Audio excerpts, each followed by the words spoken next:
Bismillahirrahmanirrahim. Assalamualaikum warahmatullahi ta'ala wabarakatuh.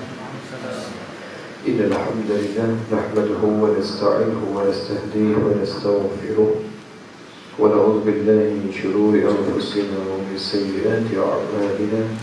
Man yahdihillahu fala mudilla lahu wa man yudlilhu fala hadiya lahu.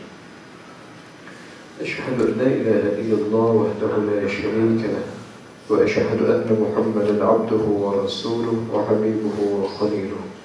اللهم صل وسلم على سيدنا محمد وعلى آله وصحبه ومن والاه.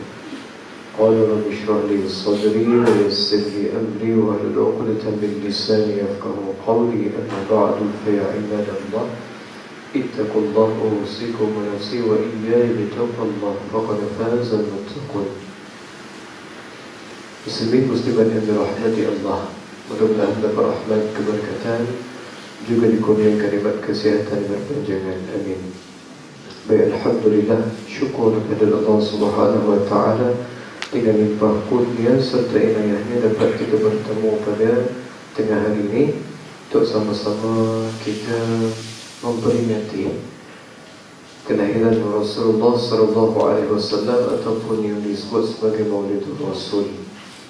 Baik tuan-tuan yang dirahmati Allah, satu hadis Nabi sallallahu alaihi wasallam. Nabi sallallahu alaihi wasallam bersabda, "Kun 'aliman." Jadilah orang yang berilmu, kata Rasulullah. Kalau tak nak jadi orang yang berilmu, jadi golongan yang kedua, golongan orang yang nak belajar. Tak kiralah ilmu apa pun asalkan ia ada sangkut paut dengan akhirat. Jadi golongan yang kedua, golongan yang nak belajar. Kalau tak nak jadi golongan yang kedua, jadi golongan yang ketiga. Kun sami'an, kata Rasulullah. Jadilah orang yang suka mendengar majlis-majlis ilmu, mendengar penyampaian-penyampaian ilmu. Itu golongan yang ketiga. Kun sami'an. Nak jadi orang alim, payahlah. Nak jadi orang yang belajar, insya-Allah boleh lagi. Nak jadi orang yang mendengar, tu dah memang insya-Allah boleh kita laksanakan. Tiga ni kalau tak boleh, maka Nabi SAW bersabda, kun yang keempat, kun muhibban. Jadilah golongan yang mencintai tiga golongan yang di atas tadi. Golongan yang keempat, golongan yang mencintai golongan pertama, kedua dan ketiga. Dia sayang kepada orang yang adil, dia suka pergi mengaji, dan dia suka dengar orang penyampaian agama. Jadi dia golongan yang keempat. Kalau tak nak jadi golongan yang keempat, kata Rasulullah SAW, kalau jadi golongan yang kelima, golongan yang bencikan empat golongan ni. Golongan pertama, dia tak suka orang alim pun dia buat serabut perut. Kemudian pula orang yang nak belajar ilmu pun dia kacau. Orang yang nak dengar ilmu pun dia pergi sabotaj. Orang yang cintakan ilmu pun dia hasut. Jadi golongan yang kelima, kata Nabi SAW, fantahlik, cinakalah golongan yang kelima ni. Jangan jadi golongan yang kelima. Pilihlah mana satu daripada empat di atas, paling kurang tidak ada kebaikannya yang disebut oleh Nabi SAW. Jadi mempelajari yang paling penting sekali dalam kehidupan kita adalah sunnah Rasulullah SAW. Kalau sekadar kita ceritakan tentang kelahiran Rasulullah, insya-Allah semua orang tahu bagaimana kelahiran Nabi SAW disambut. Nabi SAW sebelum kelahirannya dikenali dengan nama Ahmad. Dikenali dengan nama Ahmad. Setelah Nabi lahir, Nabi dikenali dengan nama Muhammad. Di akhirat nanti Nabi SAW dikenali dengan nama Mahmud. Tu Ahmad, Muhammad, Mahmud. Tiga nama Nabi SAW yang salah satunya makin membuatkan Nabi SAW dapat gelaran terpuji. Ahmad yang terpuji, Muhammad yang lebih terpuji, Mahmud yang lebih lagi terpuji. Jadi di akhirat Nabi dikenali dengan nama Mahmud. Jadi sebelum kelahiran Rasulullah,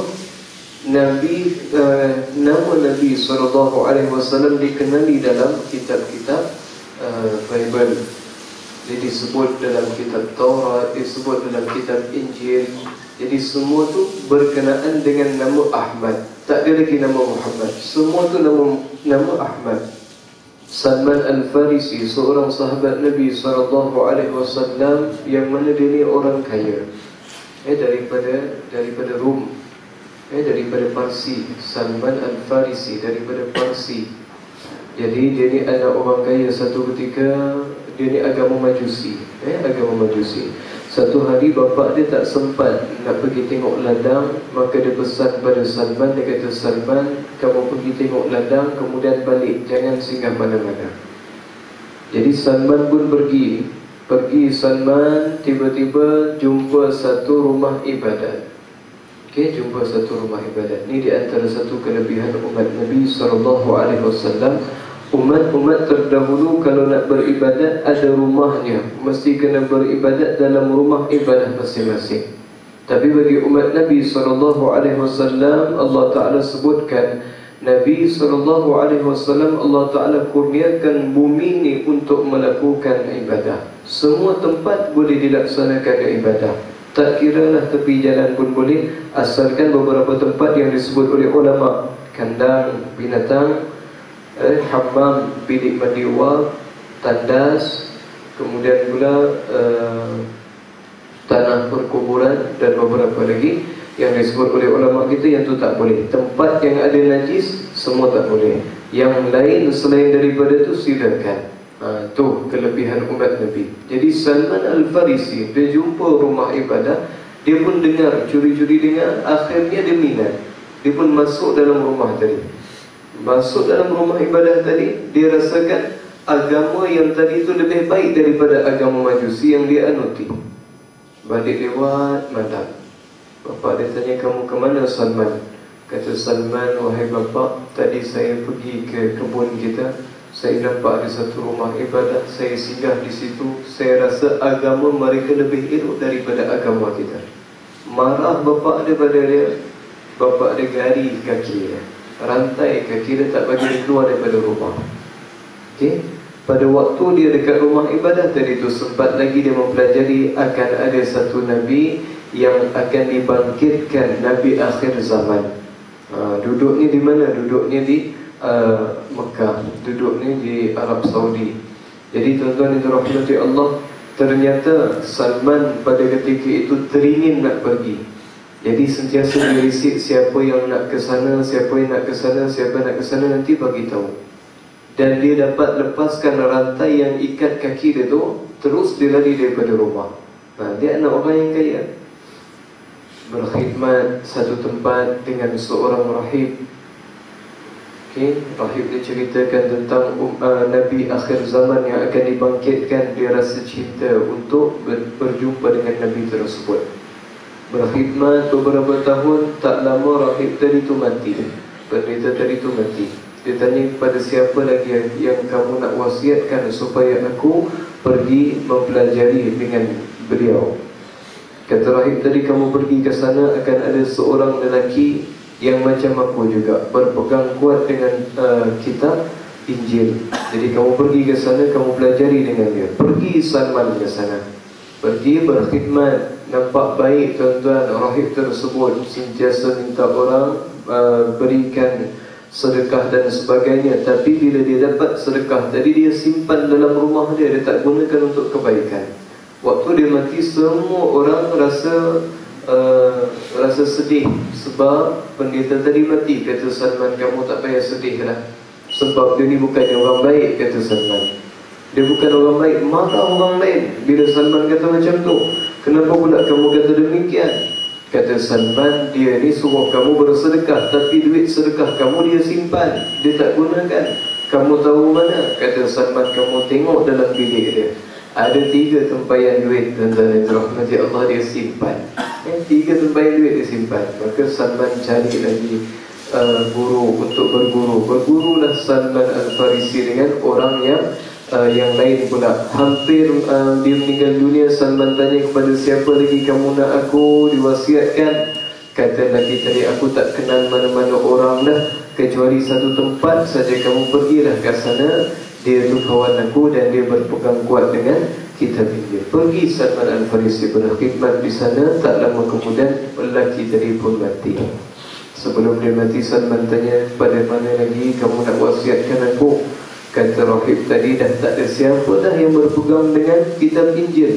Tapi masanya telah tiba. Masanya telah tiba.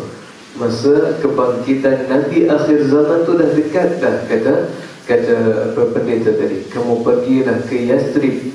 Yathrib ni tuan-tuan, Madinah. Kamu pergilah di sana, nanti dia akan berada di sana. Dia akan berada di sana. Salman pun bersiap, bawa dengan kambing 40 ekor. Kemudian jalan sampai tengah padang pasir, tuan-tuan dan dirahmati Allah, kena rompak pula dengan pirates, dengan lanun padang pasir, tuan-tuan. Jadi kata lanun tadi macam ni lah, kami tunjukkan jalan pada kamu, kamu bagilah sikit kambing tu. Dia kata tak ada masalah, kalau kamu nak ambil semua pun tak apa, asalkan aku sampai. Dia pun bawa Salman. Kambing dia ambil, Salman dijual ni pada orang lain, tuan-tuan. Tak pasal kan? Salman dijual pada orang lain. Seorang lelaki Yahudi beli Salman Al-Farisi dengan harga yang begitu murah.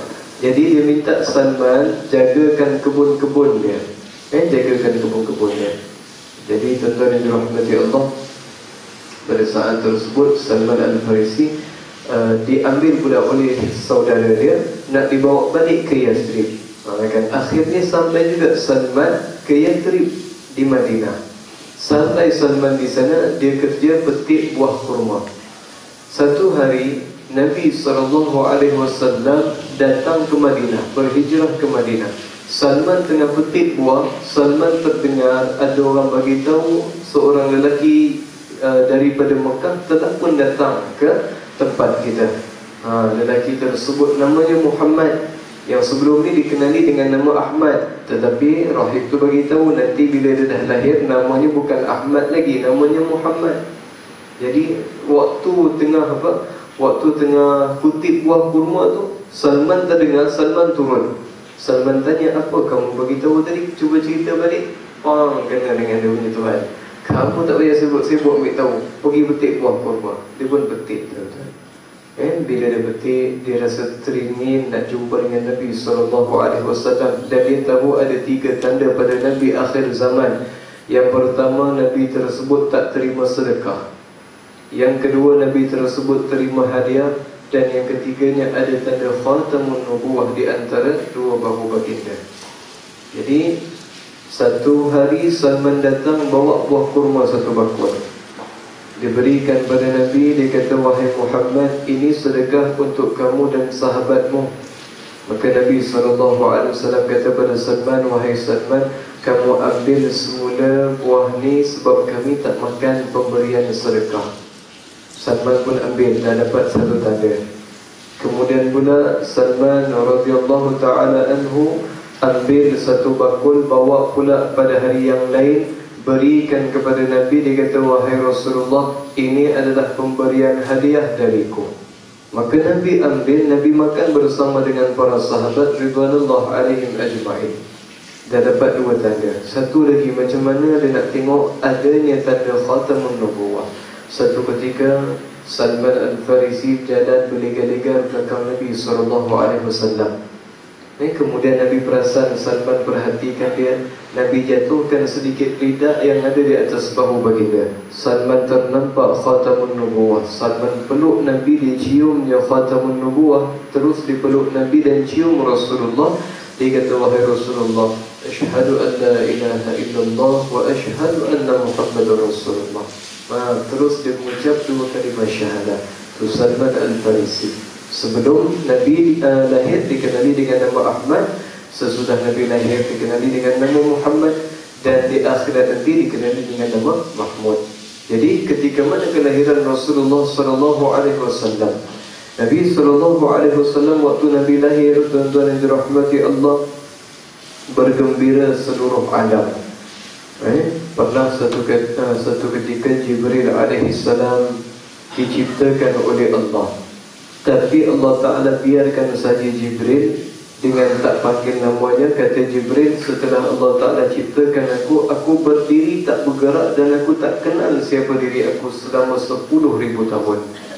Kemudian Allah Ta'ala panggil, ya Jibril. Baru aku tahu nama aku tu Jibril, kata Sayyidina Jibril.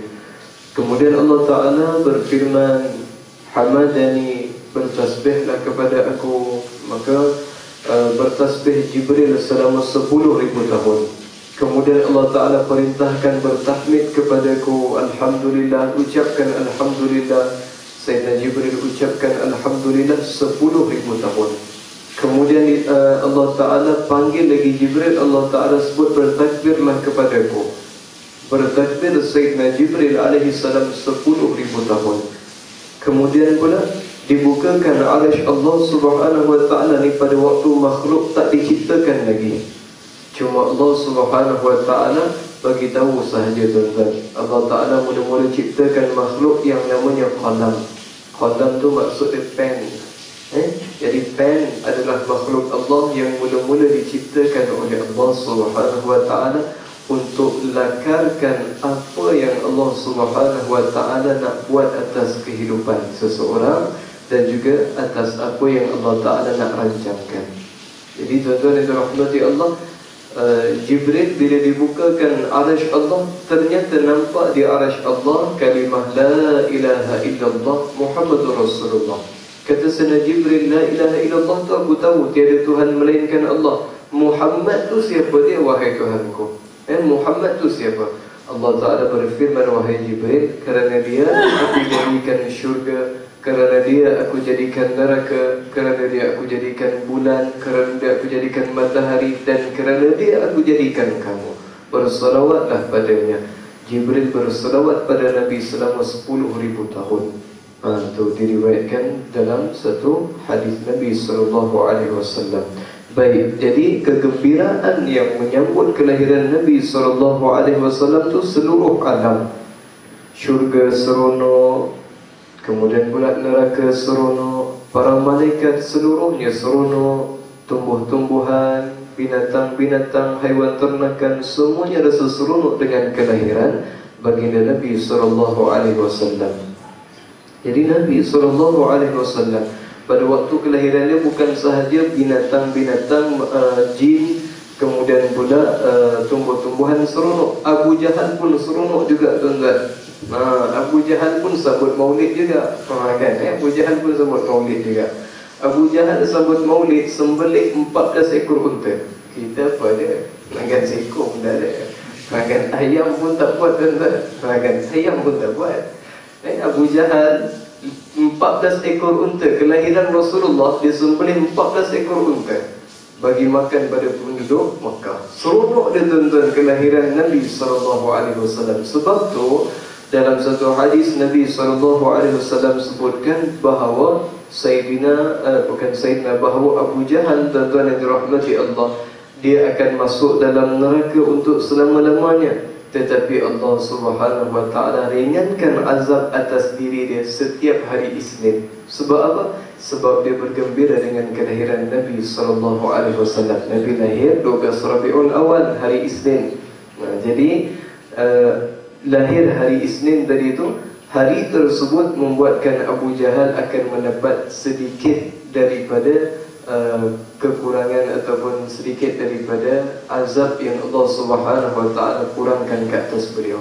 Kalau Abu Jahal sambut hari Isnin sahaja dah jadi macam tu, kalau kita ni sambut hari-hari maulid Nabi SAW, agak-agak kita macam mana? Takkan kita nak diazab lagi oleh Allah Subhanahu wa Ta'ala? Ada je program maulid pergi, kan? Sebab apa? Biar bertaut cinta kita pada Rasulullah sallallahu alaihi wasallam. Jadi Nabi sallallahu alaihi wasallam lahir 12 Rabiul Awal, hari Isnin, dan hari tersebut pula disambut oleh seluruh makhluk Allah Subhanahu wa Ta'ala di kalangan jin, manusia dan sebagainya. Tanda kelahiran Rasulullah sallallahu alaihi wasallam dan juga bagaimana Nabi sallallahu alaihi wasallam terjemahkan dalam kehidupan baginda. Nabi sentiasa bermimpi. Mimpi Nabi itu makin hari makin jadi kenyataan. Apa yang Nabi mimpi malam ni, beberapa hari nanti itu akan jadi kenyataan. Makin lama makin jelas, makin lama makin jelas. Nabi SAW di Mekah, sungguh-sungguh Nabi berdakwah di Mekah, sampaikan Allah Subhanahu wa Ta'ala turunkan ayat, wahai Muhammad, kami tidak akan azab kamu disebabkan kesungguhan yang telah kamu sampaikan, agama yang telah kamu sampaikan.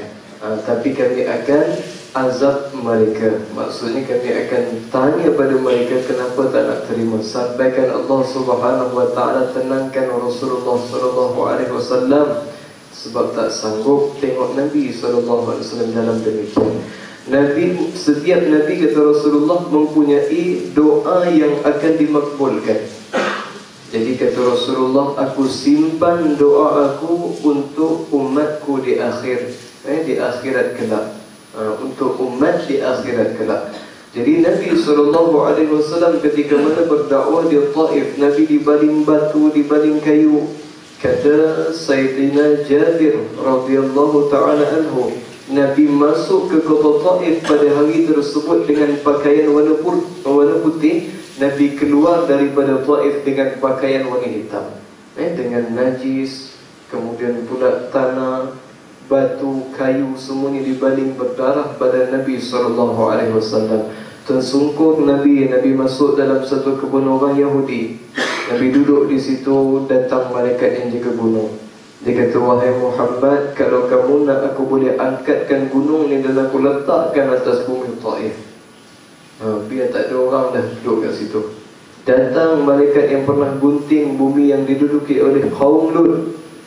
Kata malaikat tersebut, wahai Muhammad, kalau kamu nak, hari ini aku akan guntingkan bumi Taif dan aku terbalikkan. Datang malaikat yang jaga khazanah lautan, turun jumpa Nabi SAW. Wahai Muhammad, kalau kamu nak, aku akan keluarkan semua khazanah dalam laut ni untuk kehidupan kamu berdakwah pada mereka. Nabi SAW tolak. Kata Rasulullah SAW, ya Allah, sesungguhnya lemah aku dalam urusan dakwahku.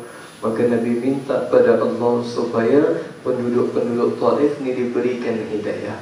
Nabi tak gunakan doanya yang mustajab. Nabi Nuh gunakan doanya, tuan-tuan.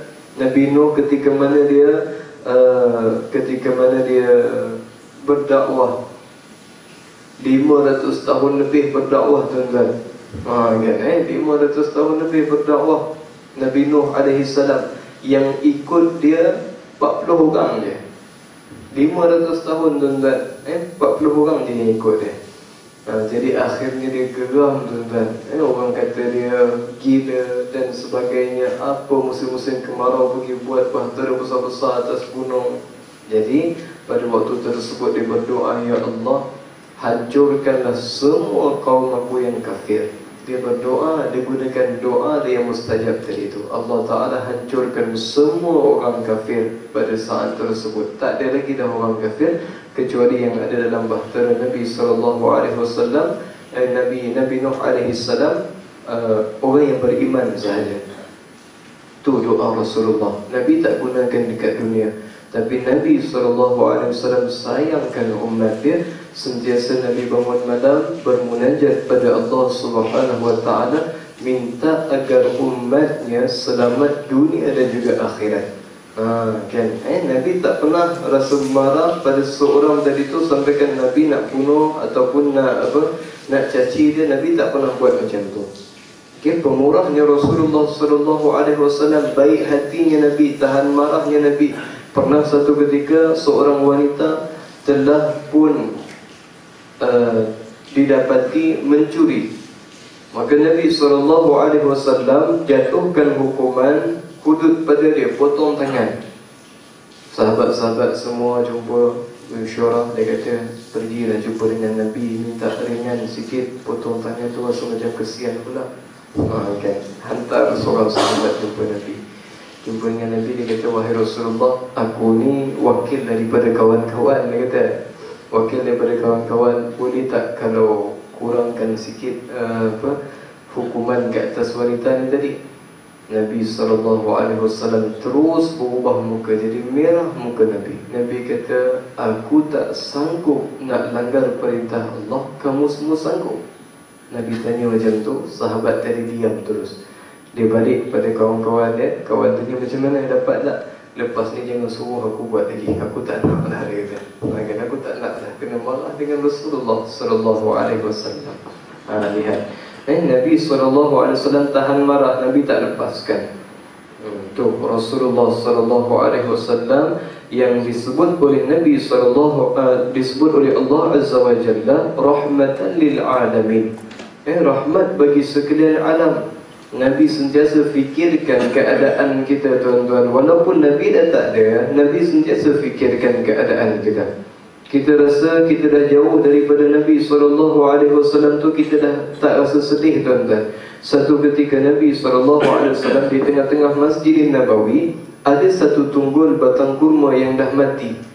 Kalau Nabi nak berkhutbah, Nabi akan letak tapak tangan baginda Nabi SAW atas tunggul kayu tu, dan Nabi akan berkhutbah. Makin lama Masjid Nabawi makin ramai orang, dan ramai yang tak dapat lihat wajah Nabi SAW. Orang Ansar buatkan satu mimbar untuk Rasulullah. Hari pertama Nabi naik atas mimbar tu, tuan-tuan yang dirahmati Allah, Nabi tengah berkhutbah, dengar tangisan macam seekor anak unta. Makin lama makin kuat, yang akhirnya tenggelamkan suara Rasulullah SAW. Sahabat semua pelik, mana datang dia? Tak pernah jumpa pun, tak pernah dengar pun. Akhirnya Rasulullah turun daripada mimbar. Rasulullah turun daripada mimbar, 8 tapak kaki saja, 8 langkah daripada mimbar Nabi SAW, tunggul kurma tu.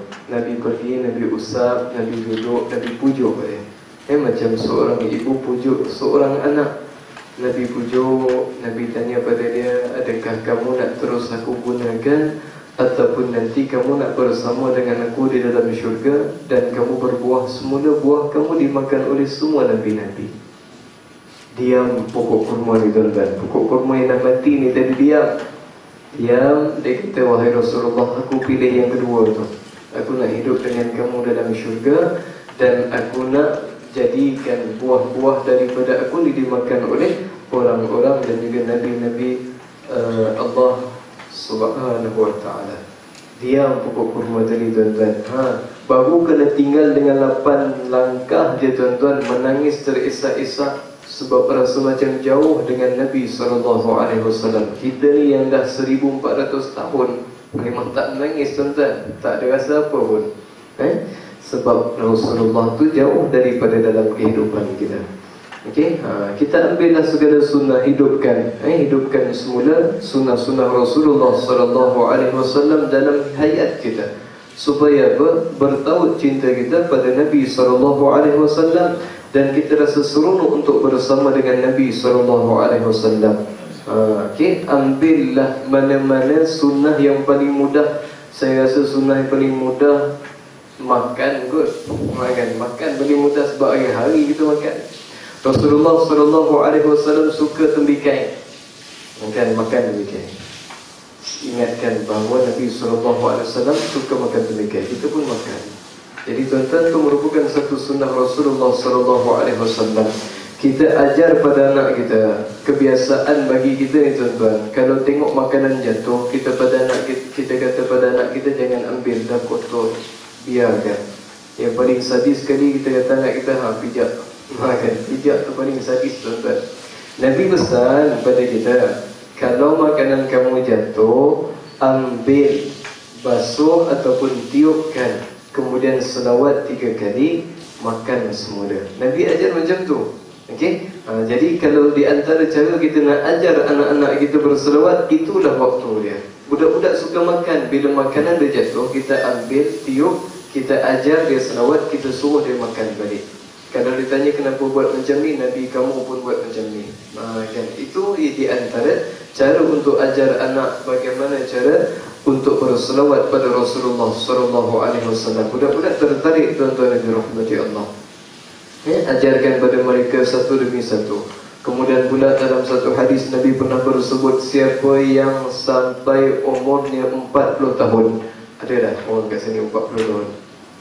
Ramai. 40 tahun. Nabi sebutkan, siapa yang umur dia dah 40 tahun tapi jalan tak pakai tongkat, dia dikhawatiri di antara orang yang sombong, kata Rasulullah. Ini bukan saya kata, Nabi kata. Umur dah 40 tahun, jalan tak pakai tongkat, dikhawatiri dia orang yang sombong. Saya tak suruh datang dia buat tongkat, Muhammad ni. Kan, tapi fikirlah di antara tempat-tempat yang kita nak cuba bawa ketika mana nak solat, malam-malam ke masjid, ke surau, bawa. Waktu tu memang ada orang jemuh kita, pesan ni dah jadi patah kaki ke apa? Biarkan, sebab Nabi sebut man ahya sunnati inda fasadi ummati falahu mi'atu ajrun syahid. Siapa yang hidupkan sunnahku di waktu umatku rosak binasa, bagi dia 100 pahala mati syahid. Nabi sebutkan begitu. Jadi tuan-tuan yang dirahmati Allah, ambil peluang. Dan taklah orang nak kata apa pun, biar. Imam Ahmad bin Hanbal. Imam Ahmad bin Hanbal, tuan-tuan, satu ketika dia pernah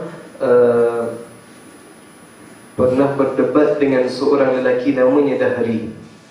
Ada orang nama Dahri sini. Harap tak dengar. Dahri nama dia. Sebab apa? Dahri ni dia datang, dia tanya pada semua ulama 3 soalan. Yang pertama, aku nak tanya, di mana Tuhan kamu? Kalau ada, tolong tunjuk dia dekat mana. Yang kedua, yang ketiga, dia tanya, Tuhan kamu tengah buat apa sekarang ni? Tak pening kepala nak jawab, tuan-tuan. Semua ulama tak boleh jawab. Akhirnya tinggal guru kepada Imam Ahmad bin Hanbal. Jadi tuan-tuan yang dirahmati Allah, pagi-pagi lagi Imam Ahmad tidur, malamnya bermimpi nampak satu taman yang cantik, ada pokok di tengah-tengahnya. Tiba-tiba keluar babi, makan habis pokok ni, tinggal tunggul je. Kemudian keluar seekor harimau, makan babi tadi. Tok Guru dia mimpi macam tu. Imam Ahmad bin Hanbal pagi-pagi keluar, tengok Tok Guru dia tengah termenung. Dia tanya, Tok Guru, apa jadi pada kamu? Dia kata, malam tadi aku mimpi yang mimpi saya ceritakan tadi. Dia kata, aku mimpi waktu tu Imam Ahmad usia dia baru 8 tahun. Baru 8 tahun. Kemudian kata Imam Ahmad, kalau kamu tak kisah, boleh tak kalau aku takwil? Takwilkan mimpi. Tok Guru dia kata, silakanlah. Jadi pada waktu tersebut, tuan-tuan yang dirahmati Allah,